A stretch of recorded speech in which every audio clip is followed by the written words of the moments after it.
አስፈራራኝ። ከዚህ በኋላ ምንም ነገር ልታደርግ አትችልም። ፍቃድሽን ነበር ስጠብቅ የነበረው። የምን ፍቃድ? ጦርነቱን በይፋ የማወጅ። አቶ መሰለ ባንቴኑን ዴብን ግደልልኝና ከዛም የፈለከውን ነገር ማድረግ እችላለሁ ይለዋል። ባንቴኑም በጣም ይደነግጣል። ቆይ ግን እንዴት ይህንን ልታስበው ቻልክ? በማለት ባንቴኑም ደንግጦ ይመልስለታል።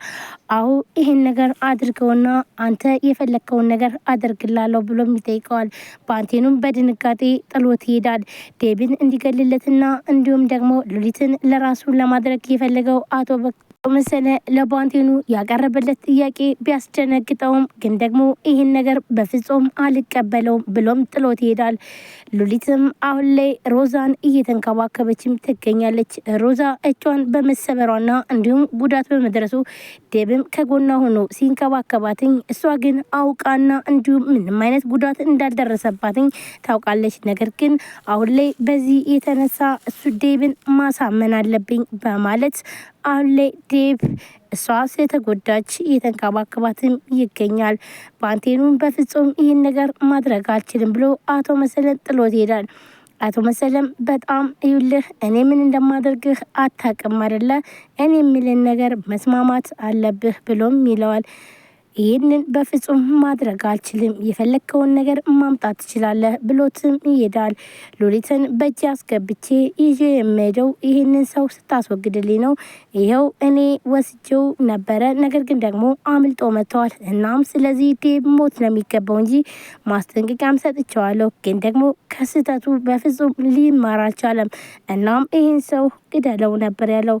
ይህንን በፍጹም እኔ አላደርገውም ብሎም ጥሎት ሲሄድ ግን ደግሞ አቶ መሰለ እኔ እኮ መሰለ ነኝ፣ የፈለኩትን ነገር ማድረግ እንደምችል አታውቅም እንዴ? አንተም ቢብትል ሌላ ሰው ያደርገዋል በማለት በጣም ይበሳጫል። ይህንን ጥያቄውን ስላልተቀበለው በጣም ተናዶና ተበሳይቶም ጥሎት ይሄዳል። አቶ መሰለ ዴብን ካልገደልኩኝ ቁጭ አልልም በማለትም ለሌላ ሰው ይደውልና እስኪ ባክን ስለ ሉሊት አስኮብ ላይ አንዳንድ ነገር አጣራልኝ ብሎም ይለዋል። እሱም ደግሞ ምንም ችግር የለም አጣራላለሁ ሲለው እንግዳውስ እኔም የምትፈልገውን ገንዘብ እሰጣለሁ ብሎ ይለዋል። ዳዊት እኔን አሸንፎኛል፣ ስለዚህ እስኪ ስለሱ ማንነት ከጀርባውስ ማን እንደሆነ አጣራና ንገረኝ እስኪ ይለዋል። ይህንን ደግሞ ማድረግ የሚችለው እሺ ችግር የለውም አደርገዋለሁ ብሎም ይስማማል። አዎ ይህን ብታየው ሙሉ ክፍለ ጦር በለው ምንም ነገር ሊቻል አልቻለም ብሎም አቶ መሰለም ስልኩን ይዘጋል። መሰለም ሉሊትን ቤተሰቦችሽን ሙልቅቅ አድርገሽ ታኖሪያቸው ነበረ ከኔ ጋር ብትቀጥይ፣ አንቺ ግን ደግሞ የዛን ሰው የጭራ ተከትለሽ መጣሽ ይኸው ይላታል። ሉሊትም አንተ ጋር የመኖሩ ምኖረው ቀልጥጥ ብለው መኖሩ ይቅርባቸው ብላ ተናዳም ሉሊትም በጣም ተበሳይታ የአቶ መሰለ መልስ በጣም ነበር ያበሳጫትኝ። ይኸውልህ አቶ መሰለ አይንህን ግለጥ፣ እኔ የአንተ ሚስት መቼም ሊሆን አልችልም፣ እናም ደግሞ ከአንተ ጋርም መቼም ቢሆን አልኖርም ትለዋለች። ይኸውልሽ ሉሊት አንቺ እኮ ምንም አይነት አማራጭ የለሽም፣ አንቺ ማለት የኔ ሚስት ነሽ ብሎም ይላታል።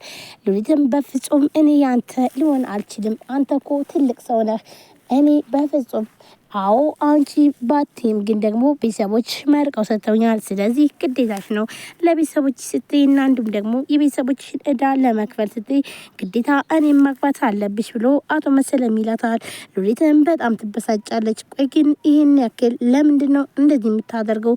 አንተ ቆይ ግን ትልቅ ሰው አይደለህ የምታስበው ምንህ ነው ብላም በጣም ተናዳ ሉሊትም ትመልስለታለች። አቶ መሰለን ካሁን በኋላ አንተን አልለማመጥም፣ የፈለከውን ነገር ማምጣት ትችላለህ ብላም ስትለው አዎ ቆይ እንግዳውስ እናትና አባትሽን ታገኛቸዋለች በማለት በእናትና በአባቷ ሉሊትን እያስፈራራ አቶ መሰለም ግዴታ የራሱ ለማድረግ ይሞክራል። ዴብም ግን ደግሞ እኔ ቆሜ እየሄድኩኝ ሉሊት ከዚህ ሰውዬ ጋር በፍጹም አትሆንም በማለት ነበረ።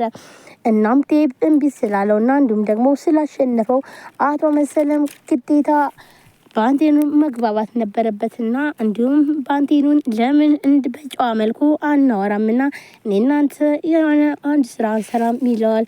ባንቴኑም እሺ ምንድን ነው በማለት እዛም በኋላ ደውለው ይቀጥረዋል።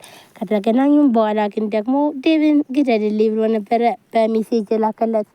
ባንቴኑም በጣም ይደነግጣል። ይህን ነገር በፍጹም ማድረግ አልችልም። ቆይ ግን ዴቭ ይህን ያክል ምን አድርጎ ነው እውነትም እኮ ትክክለኛ እኮ ነው የሚናገረው በማለትም ይመልስለታል።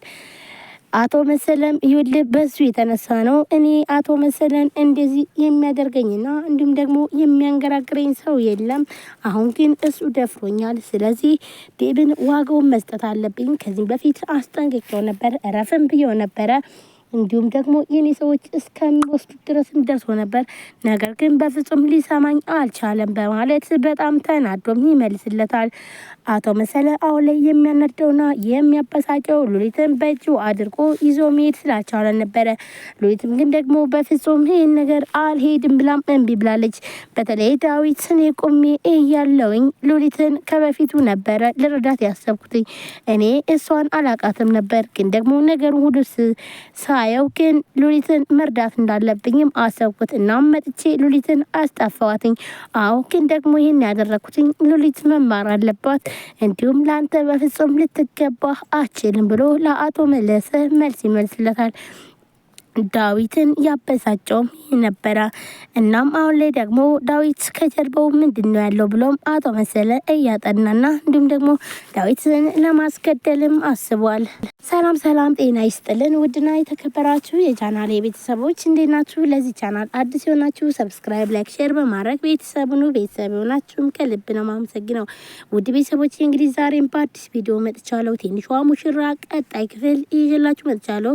ቪዲዮ ላይክ፣ ሼር፣ ሰብስክራይብ እያደረጋችሁ ስለምታበረታቱኝ አመሰግናለሁ። እንዲሁም አዲስ ከሆናችሁ ሰብስክራይብ አድርጋችሁ የደወል ምልክቷን መጫናችሁን አትርሱ። በየጊዜ በየሰዓቱ አዳዲስ ቪዲዮዎችን ይዤላችሁ ቀርባለሁ። ሁላችሁም ወዳችሁ ፈቅዳችሁ ስለምትከታተሉኝ አመሰግናለሁ። ውድ ቤተሰቦቼ ቪዲዮንም ሼር አድርጉልኝ፣ እንዲሁም ላይክ አድርጉልኝ። ላይክ ስታደርጉ ዩቲዩብ እንግዲህ ሼር ያደርግልኛል ማለት ነው። በዛን ሰዓት እኔ እጠቀማለሁ። እናንተ ግን ምንም ስለማትጎዱ እንዲሁም ያላችሁን ሀሳብ ኮሜንት ላይ አስቀምጡ፣ እቀበላለሁ። እንግዲህ ዛሬ ትንሿ ሙሽራ ቀጣይ ክፍል ነው ይዤላችሁ የመጣሁት። ትንሿ ሙሽራ በዛሬው ዕለት ምን ተፈጠረ የሚለውን መሰለም ሉሊትን እያናደዳትና እያበሳጫት ያለው ይኸውልሽ ሉሊት ልንገርሽ አይደለ ከስምሽ በፊት የሚቀድመው ማን እንደው ታውቂያለሽ? መሰለ ነው። ስለዚህ አንቺ ደግሞ የመሰለ ሚስት የመሰለ ንግስት ነው የምትባዩ። እናም ይህንን ደግሞ ወደ ሳይሆን በግድሽ ነው ብሎም ይላታል። ሉሊትም እንዲህ ሲላትኝ በፍጹም እንዳታስበው፣ ይሄን ነገር መቼም ሊሆን አይችልም። አንተ ቆይ ግን ምን አይነት አስተሳሰብ ነው ያለህ? ትለዋለች። ሉሊትም በጣም ትናደድና አንድ አይደለም አስሬን ብትናገር ይሄን ሀሳቤን በፍጹም ቀይረው አልችልም። ስለዚህ እኔ ደግሞ ያንተ መሆን አልችልም ብላ ተናዳም ትናገረዋለች። ይሄን ሀሳብሽን ማንም ማስቀየር አይችልም አይደል? እኔ ግን ደግሞ አስቀይርሻለሁ ብሎም ይላታል። አንተ በፍጹም ይህንን ሀሳቤን ልትቀይረኝ አልችልም ብላ ተናዳም ትነግረዋለች። በጣምም ተበሳጭታ አንቺ ሀሳብሽን የምትቀይርበትን መንገድ አውቃለሁ፣ እኔ እሰራለሁ፣ እኔ ሁሉን ነገር አደርጋለሁ ብለውም ይላታል። ሉሊትም ሞክረዋ እስኪ የፈለግከውን ነገር ማምጣት ትችላለህ ብላም ተናዳ ትለዋለች። ይኸውልሽ ሉሊት ልንገርሽ፣ በአንቺ ምክንያት የምከበርበት ዛሬ እንደተራ ነው የማየው። በአንቺ ምክንያት እኔ ተዋርጃለሁ። ስለዚህ ይህን ነገር ደግሞ ወደ ሳይሆን በግድሽ የእኔ ሚስት ነሽ። እናም ይህን